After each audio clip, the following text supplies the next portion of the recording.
Assalamualaikum warahmatullahi wabarakatuh. Yang terhormat Bapak Farildo Fuad MPD selaku dosen dari mata kuliah Pendidikan Kewarganegaraan dan teman-teman semuanya yang berbahagia. Di sini saya akan memaparkan mengenai materi pendidikan kewarganegaraan dari pertemuan pertama sampai pertemuan ke-12. Langsung saja, yang pertama mengenai hakikat pendidikan kewarganegaraan dalam mengembangkan kemampuan utuh sarjana atau profesional. Profesor Nina Lubis, seorang sejarawan, menyatakan bahwa dahulu musuh itu jelas, penjajah yang tidak memberikan ruang untuk mendapatkan keadilan, kemanusiaan yang sama bagi warga negara. Kini musuh bukan dari luar saja, tetapi dari dalam negeri itu sendiri. Korupsi yang merajalela, ketidakadilan, pelanggaran HAM, kemiskinan, ketidakmerataan ekonomi, penyalahgunaan kekuasaan, tidak menghormati harkat dan martabat orang lain, dan lain sebagainya.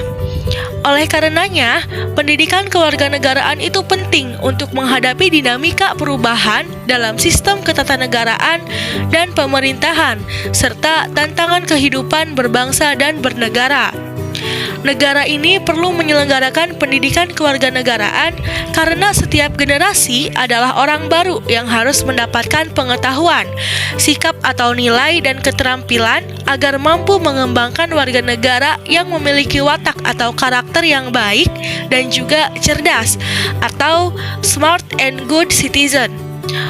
Nah, untuk hidup dalam kehidupan bermasyarakat, berbangsa, dan bernegara sesuai dengan demokrasi konstitusional.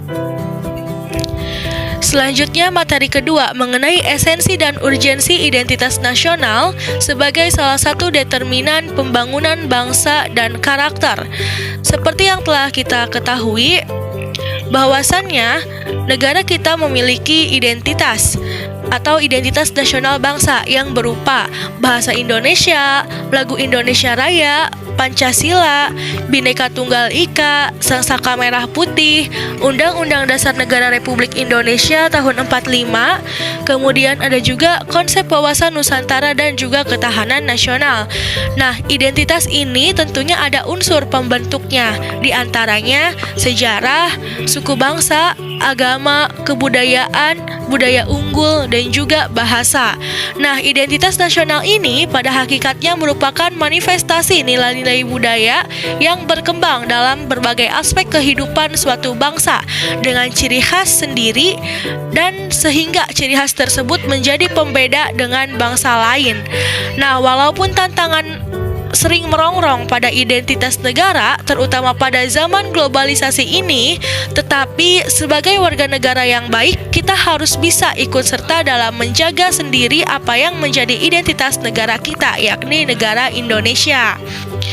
Nah, selanjutnya materi ketiga mengenai esensi dan urgensi konstitusional dalam kehidupan berbangsa dan bernegara. Seorang ahli konstitusi yang berkebangsaan Jepang, yakni bernama Naoki Kobayashi, mengemukakan bahwa Undang-Undang Dasar membatasi dan mengendalikan kekuasaan politik untuk menjamin hak-hak rakyat. Melalui fungsi ini, Undang-Undang Dasar dapat memberi sumbangan kepada perkembangan dan pembinaan tatanan politik yang demokratis.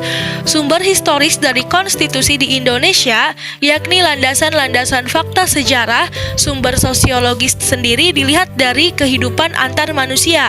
Nah, sedangkan nilai politik berasal dari fenomena kehidupan politik bangsa Indonesia.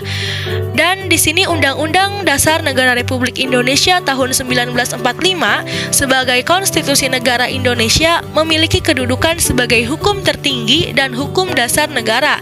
Sebagai hukum tertinggi negara, undang-undang ini menduduki posisi paling tinggi dalam jenjang norma hukum di Indonesia.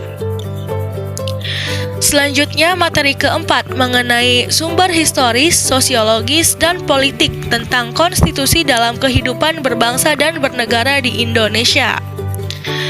Sumber historis Ini bisa dilihat dari perkataan Presiden Soekarno yang mengatakan bahwasannya jangan sekali-kali melupakan sejarah. Dalam kalimat tersebut dapat dimaknai bahwa sejarah memiliki peran dalam kehidupan berbangsa dan bernegara dengan lebih bijaksana di masa depan. Dari pandangan ini dapat kita pahami mengapa masyarakat dalam bernegara membutuhkan konstitusi. Nah, sumber sosiologisnya ini dapat dilihat pada latar belakang pola kehidupan sosial dari golongan masyarakat di Indonesia. Adapun sumber politiknya yakni berasal dari konstitusi negara. Nah, konstitusi negara Indonesia ini menjadi alasan pijak bagi arah politik hukumnya. Menurut Mahfud MD, politik hukum adalah legal policy atau garis kebijakan resmi dan sah tentang hukum yang akan diberlakukan, baik dengan pembuatan hukum baru maupun dengan pergantian hukum lama dalam rangka mencapai tujuan negara. Kemudian yang kelima, ini ada mengenai konsep dan urgensi harmoni kewajiban dan hak negara serta warga negara. Hak dan kewajiban ini merupakan sesuatu yang tidak dapat dipisahkan. Menurut teori korelasi yang dianut oleh pengikut utilitarianisme, ada hubungan timbal balik antara hak dan kewajiban. Setiap kewajiban masing-masing berkaitan dengan hak orang lain dan sebaliknya. Mereka berargumen bahwa hak hanya dapat dibicarakan dalam arti sempit bahwasannya ketika ada konteksnya, hak tanpa kewajiban yang sesuai tidak disebut hak yang sesuai dengan filosofi kebebasannya. Untuk mencapai keseimbangan antara hak dan kewajiban, perlu mengetahui posisi kita sendiri. Sebagai warga negara, perlu mengetahui mana hak dan kewajiban sebagaimana ditentukan dalam peraturan perundang-undangan yang berlaku. Yang keenam, ada mengenai sumber historis, sosiologis, politik tentang harmoni kewajiban dan hak negara serta warga negara Indonesia. Sumber historis, seorang filsuf Yunani yang bernama Cicero mengungkapkan bahwasannya Historia Vitae Magistra yang bermakna sejarah memberikan kearifan. Secara historis, perjuangan menegakkan hak asasi manusia terjadi di dunia barat atau Eropa. Nah, tokohnya adalah John Locke yang kemudian mengembangkannya ditandai dengan munculnya peristiwa Magna Carta, Revolusi Amerika, dan Revolusi Prancis. Sedangkan dari sumber sosiologisnya terbentuk pada seluruh pranata sosial di masyarakat, dimulai dari keluarga, sekolah, kampung, tempat ibadah, media massa, organisasi politik, dan lain sebagainya. Dan sumber politik ini diwujudkan dengan proses dan hasil perubahan Undang-Undang Dasar Negara Republik Indonesia tahun 1945 yang terjadi pada era reformasi dalam 4 kali perubahan. Selanjutnya, materi ke-7 mengenai demokrasi Pancasila. Demokrasi Pancasila menurut Padmo Wahyono yaitu pola demokrasi yang diinginkan bangsa Indonesia, membentuk tata nilai tentang tatanan kenegaraan yang diinginkan bangsa Indonesia dan dirumuskan dalam Undang-Undang Dasar 1945. Isi pokok demokrasi Pancasila ini diantaranya tentu harus berdasarkan asas Pancasila, lalu harus menghargai hak-hak asasi manusia serta menjamin adanya hak-hak minoritas. Kemudian, pelaksanaan kehidupan ketatanegaraan harus berdasarkan atas kelembagaan atau institusional, dan demokrasi ini harus bersendi atas hukum. Adapun ciri-ciri dari demokrasi Pancasila yakni penyelenggaraan pemerintah berjalan sesuai konstitusi, kemudian dilakukan kegiatan pemilu, dan tentunya harus menjunjung tinggi hak asasi manusia.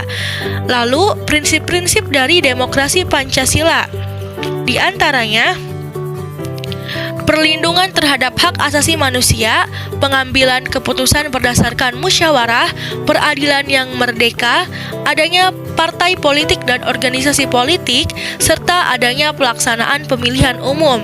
Dan adapun asas-asas demokrasi Pancasila, yakni ada asas kerakyatan, asas hikmat kebijaksanaan, asas permusyawaratan, dan juga asas perwakilan.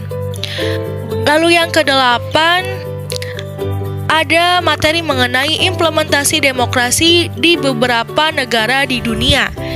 Implementasi demokrasi adalah upaya pelaksanaan guna mencapai cita-cita atau tujuan suatu bangsa. Setiap negara demokrasi mempunyai pemahaman sendiri sehingga setiap negara memiliki perbedaan. Negara Malaysia menganut sistem demokrasi berparlemen di bawah kepengurusan Raja Perlembagaan dan Sri Paduka Baginda yang di-Pertuan Agung sebagai ketua negara. Adapun negara Korea Selatan menganut sistem pemerintahan presidensial campuran, di mana presiden tidak hanya kepala negara, melainkan sekaligus sebagai kepala pemerintahan serta sebagai panglima tertinggi angkatan bersenjata. Sedangkan negara Jepang berdasarkan konstitusi baru, Jepang ditetapkan sebagai negara yang menganut paham fasimisme dan mengutamakan praktek demokrasi liberal. Nah, selanjutnya ada materi yang ke-9. Materi ke-9 ini mengenai konsep dan urgensi penegakan hukum yang berkeadilan.